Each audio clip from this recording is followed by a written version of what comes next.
Welcome to the Everything Store, a digital ecosystem so perfectly engineered that you can buy a 12-pack of socks and a 50-pound bag of dog food at 2 a.m. with less friction than it takes to unlock your phone.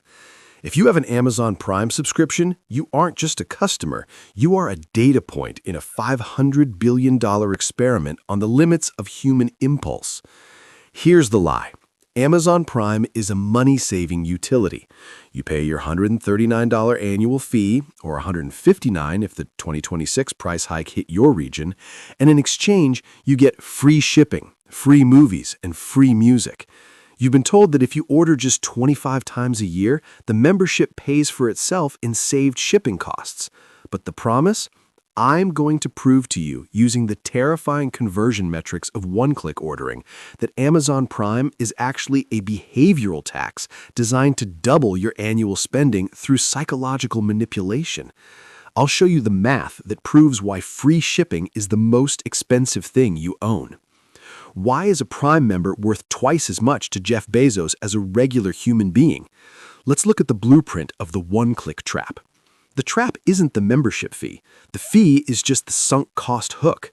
Once you've paid for Prime, your brain undergoes a subtle but radical shift in accounting.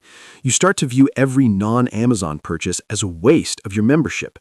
You need a new spatula? You could go to the store down the street, but you've already paid for Prime shipping, so you buy it on the app. You've effectively gamified your own spending. You're like me at an all-you-can-eat buffet. I'm not eating because I'm hungry, I'm eating because I'm trying to beat the house and get my money's worth, even as my heart begs for mercy.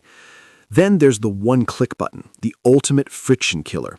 In the world of behavioral economics, friction is the only thing that stands between your impulse and your bank account. Usually, you have to find your wallet, enter a CCV code, and confirm your address.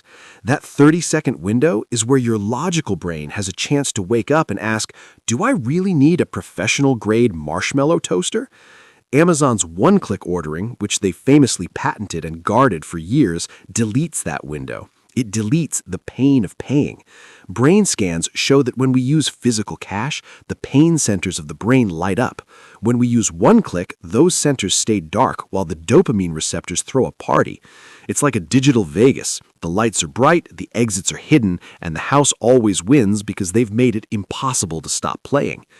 I once one-clicked a set of ergonomic pens while I was half asleep because I had a dream I was a calligrapher. I am not a calligrapher. I have the handwriting of a caffeinated squirrel. Let's look at the hidden math of the Prime Premium. The numbers for 2026 are staggering. Scenario A is the non-Prime shopper. This person doesn't have the membership. When they want something, they have to hit a $35 threshold for free shipping. This forced bundling actually helps them. They wait until they need 3 or 4 things before they buy. Because of this friction, the average non-Prime member spends about $560 a year on Amazon. Their conversion rate, the likelihood they buy after looking at a product, is about 13%. Scenario B is the Prime devotee. You have the membership. You don't wait for a $35 threshold because shipping is free. You order one-off items constantly. A $6 whisk here, a $12 screen protector there. According to data from 2024 to 2026, the average Prime member spends $1,170 a year. That's a $600 gap. Wait, it gets worse. Look at the conversion rate for Prime members. It sits at an unbelievable 74%. If a Prime member lands on a product page, there's a nearly 3 in 4 chance they will buy it. Compare that to the 13% of non-members. The membership fee isn't for shipping, it's a license to spend. You're paying Amazon $139 a year for the privilege of spending an extra $600 with them. Mathematically, the $139 fee doesn't save you $150 in shipping, it costs you $600 in increased consumption. You're paying for a treadmill that only moves faster the more you run. It's like buying a discount card for a bar that only works if you buy 3 rounds for the entire room. Think about Toby. Toby loves his Prime membership. He uses Prime Video to watch The Boys, he uses Prime Music in his car, and he loves the save 15% on his monthly subscribe and save for laundry detergent. Toby feels like a genius, but Toby is a victim of ecosystem lock-in. Because his photos are on Prime Photos and his doorbell is a Ring, owned by Amazon, and his lights are controlled by Alexa, he's trapped in a 360-degree feedback loop. Alexa says, "Toby, you're low on coffee. Should I reorder?" Toby says yes. There was no price comparison. There was no checking if the local grocer had a sale. There was zero friction. Toby is now a passive consumer. He has outsourced his decision-making to an algorithm designed to maximize lifetime value, LTV, for shareholders. By the time Toby realizes he's overspending, his entire digital life is so intertwined with the Prime ecosystem that canceling feels like moving to a different country without a passport.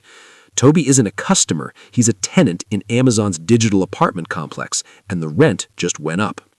The reality check is this: convenience is a product, and like any product, it has a markup. The one-click lifestyle is designed to keep you in a state of perpetual micro-consumption. The industry doesn't want you to think about the total cost of ownership. They want you to think about the monthly subscription.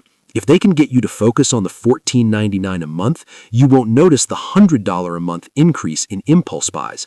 You are being nudged by real-time AI that knows your hover time, your scroll depth, and your purchase probability better than you know your own bank balance. The actionable alternative? The digital speed bump. First, disable one-click ordering. Force yourself to go through the cart. Second, the 24-hour cart rule. Put the item in the cart and walk away. If you still want it 24 hours later, the logical brain has had time to vet the impulse brain. Third, calculate your Prime ratio. Take your total Amazon spending for the last year and divide it by the number of orders. If you're ordering 50 times a year for things under $15, you aren't using the benefits. You're being used by the system. If you can't survive without the convenience, you're not a customer, you're an addict. The most dangerous subscription you own is the one that makes spending money feel like it's not actually happening. In summary, Amazon Prime isn't a shipping service. It's a psychological bypass that turns your pain of paying into a dopamine hit of receiving. Stop paying for a membership that only exists to make it easier for you to lose your own money.